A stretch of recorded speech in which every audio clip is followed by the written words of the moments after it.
نماز پڑھنے کے لیے سب سے پہلی شرط وہ کیا ہے بھائی؟ طہارت کا ہونا۔ کس کا ہونا؟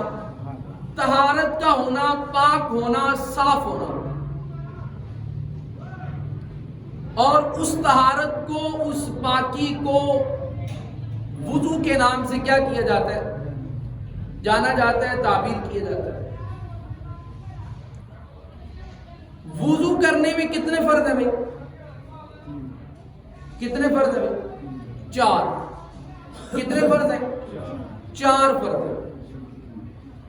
جو ابھی میں نے آپ احباب کے سامنے آیت کریمہ تلاوت کی، اس میں اللہ رب العزت ارشاد فرماتے ہیں یا ایھا الذین آمنوا، اے وہ لوگ جو کیا لے کر آئے؟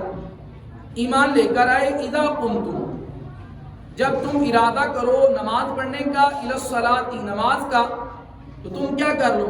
فاغسلوا وجوہکم، اپنے چہروں کو دھو لو، اپنے چہروں کو دھو لو، اپنے ہاتھوں کو دھو لو، اپنے سر کا مسح کر لو اور اپنے پاؤں کو دھو لو۔ یہ تو ہو گیا اجمال کہ مختصر اللہ تبارک و تعالی نے قرآن مجید میں وضو کا ایک طریقہ بیان فرمایا۔ اب فرمایا کہ چہرہ دھونا ہے تو چہرہ ایک کان کی لو سے لے کر دوسرے کان کی لو تک، پیشانی کے بالوں سے لے کر ٹھوڑی کے نیچے تک۔ ہاتھ دھونے ہیں تو ہاتھوں کی ان انگلیوں کے ناخنوں سمیت، کوہنی سمیت، کوہنیوں تک کا مطلب یہ نہیں ہوتا کوہنیوں تک، کوہنیوں سمیت، کوہنیاں بھی ساتھ کیا کرنی ہے؟ دھونی ہے۔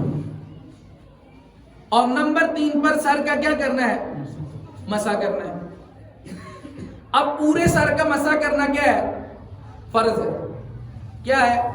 فرض ہے۔ اور چوتھائی سر کا مسح کرنا کیا ہے؟ سنت ہے۔ اب آپ کے ذہن میں یہ آئے گا کہ قاری صاحب چوتھائی سر کا مسح کرنا فرض ہے اور پورے سر کا مسح کرنا سنت ہے۔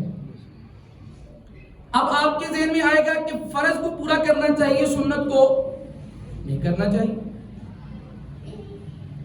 سنت پورے سر کا اس وجہ سے ہے کہ حدیث پاک میں آتا ہے کہ رسول اللہ صلی اللہ علیہ وسلم تشریف لائے قوم کی روڑی پر، آپ صلی اللہ علیہ وسلم نے وضو فرمایا اور پیشانی کی مقدار کے برابر کیا کیا؟ مسح کیا۔ اس کا طریقہ کار کیا ہے کہ آپ نے 5 انگلیاں ہیں، 3 ایسے بنا لینی ہیں اور 2 الگ رہنے دیں گے۔